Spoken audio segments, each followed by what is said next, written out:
당면에서 편리한 시대를 살아가고 있습니다.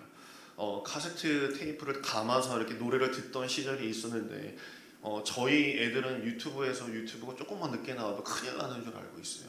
얘들은 버퍼링이라는 것을 전혀 모르는 세대를 살고 있죠.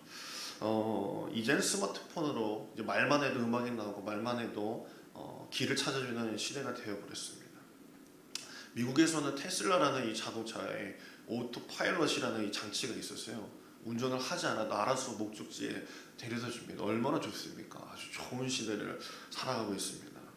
저 처음 어릴 적 교회를 생각해 보면요, 마룻바닥이 있었어요. 이 삐그덕삐그덕거리는 마룻바닥에서 엄청 시골 교회였죠. 바닥에 이제 가시 박히는 그런, 혹시 그런데 안 지내보셨죠?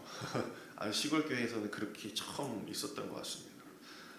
요즘은 이 교회를 찾아다니면서요, 내가 이사를 가거나 새신자들이 교회를 찾을 때 편의 시설이 잘 돼 있는 곳, 주차장은 넓은지, 내가 다닐만은 한지, 애들을 잘 봐주는지, 시설 같은 거 잘 되어 있는지, 그런 것을 먼저 본다라고 합니다. 말씀이 어떤지 그런 것도 중요하겠지만 그런 걸 안 볼 수 없는 그 시대를 살아간다는 것이죠.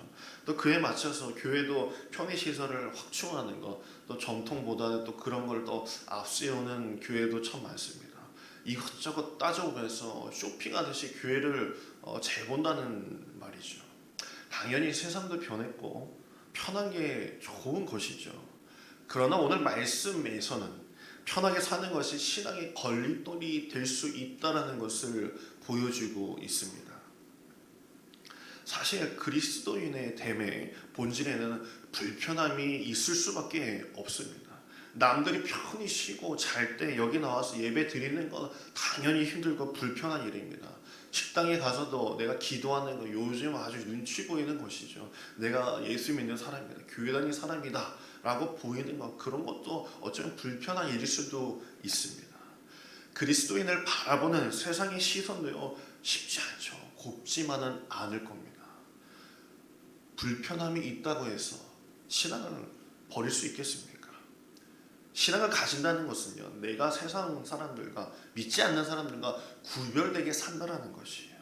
구별된 삶을 산다는 것을 불편함이 뒤따를 수밖에 없는 것이에요. 오늘 본문에서 예수님은 아주 색다른 모습을 보여주셨어요.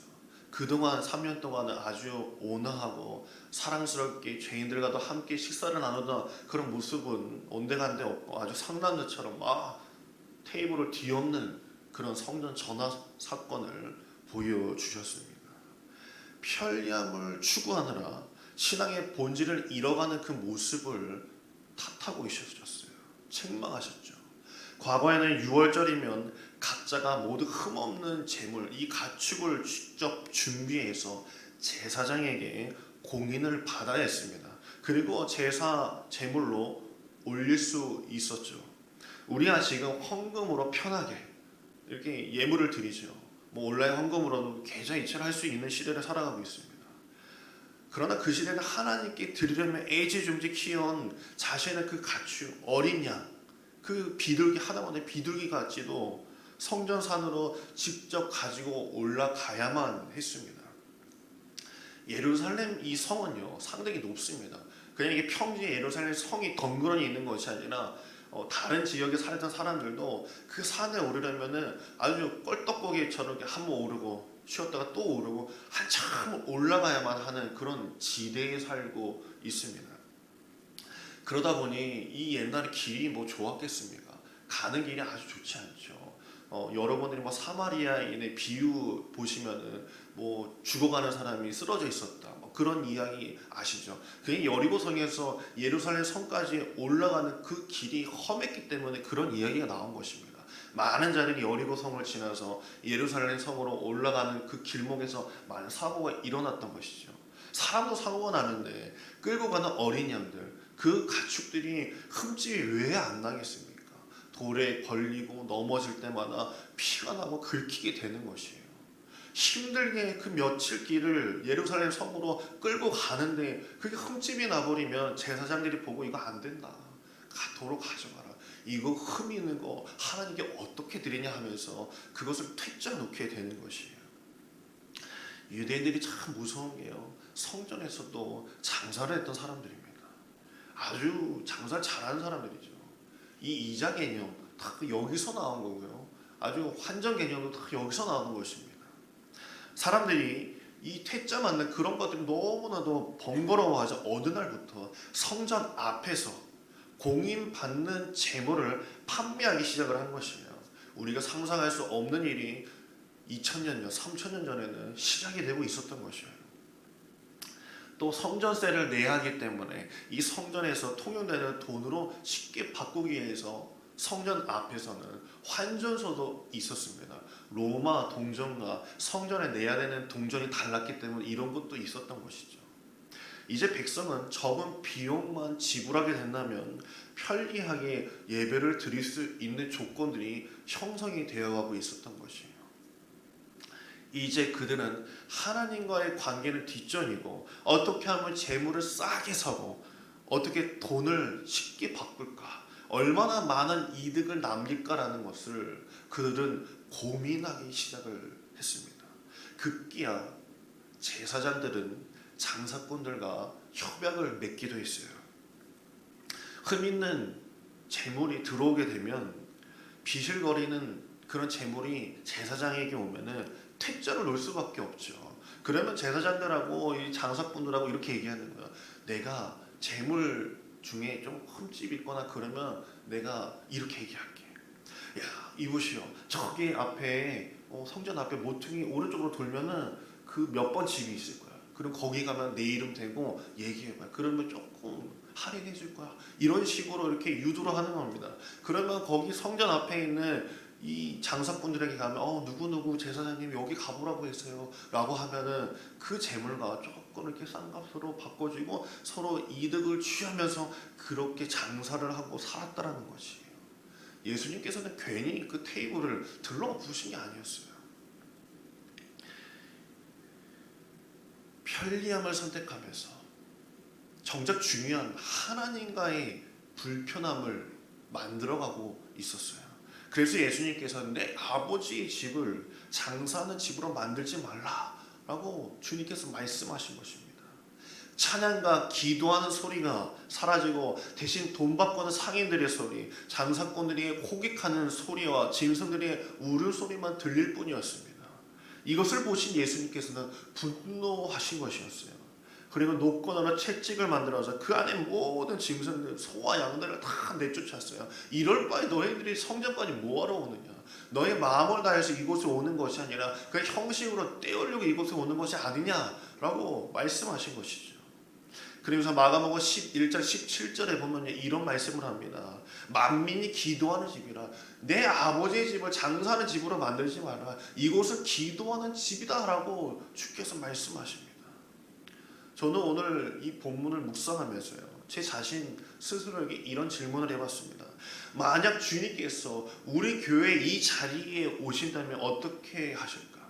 그래, 잘하고 있노라. 정말 하나님의 집, 만민이 기도하는 집이노라 라고 말씀하실지, 아니면 우리가 드리는 이 예배 자리에서 예수님께서 오신다면 또 한번 채찍을 들고 지금 너희가 여기서 무엇하느냐?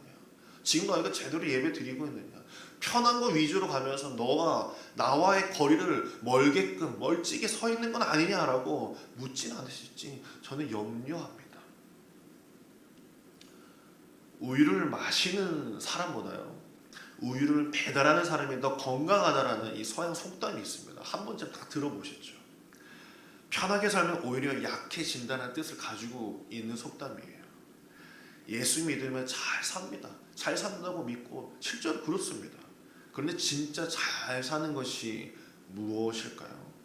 예수 믿으면 잘 살아야 하는데 왜 우리 삶은, 왜 신앙생활 하면 할수록 불편해지고 걸리는 것들이 왜 이렇게 많을까요? 우리가 기억해야 될 것은요, 편안하게 사는 것과 평안하게 사는 것은 다르다는 거예요.